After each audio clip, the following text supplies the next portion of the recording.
Welcome to Chapter 8. This is the last chapter in the textbook that we're going to cover this semester. It happens to be hypothesis testing, and probably the most important thing we'll do.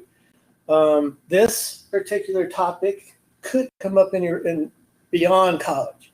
I know if you take psychology, Dr. Toller have you do hypothesis testing in some of her classes. It's a very useful tool. All I'm going to do is give you kind of an idea of what's going on here. In the last chapter, we dealt with confidence intervals. And what that was, if you recall, is we had some sampling distribution. And thank goodness for the central limit theorem. We know that sampling distributions have a tendency to be normally distributed with certain rules. Now, what did we do? We looked to try to find an interval that contained the mean of the population. So we looked for an interval here.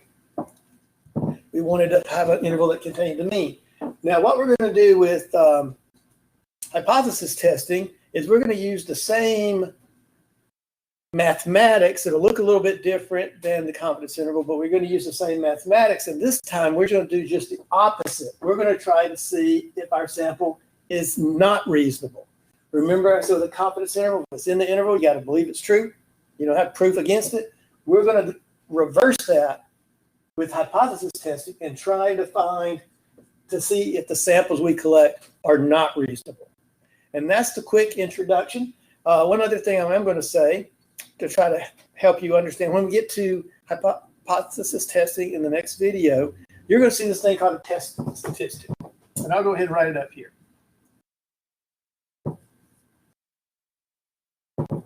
Now, hopefully you recognize that as the formula we derived in the central limit theorem.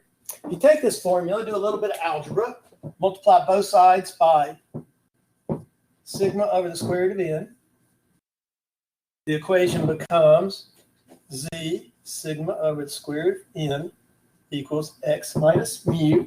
Okay, we're going to swap mu and x, mu and z. So this becomes mu equals x minus z. And I need sigma over the square root of n, not alpha.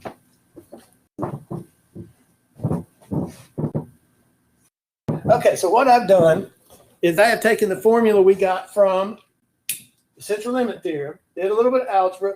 That's one of the boundaries of a confidence interval. That's one of these two boundaries. If I were to put a minus here, that would put a plus there, and that gives us a confidence interval. So if this gives us the confidence interval will give us this. This is the version of the equation we're going to use in hypothesis testing. Now, the next video you see is going to talk you through the steps in actually doing the process.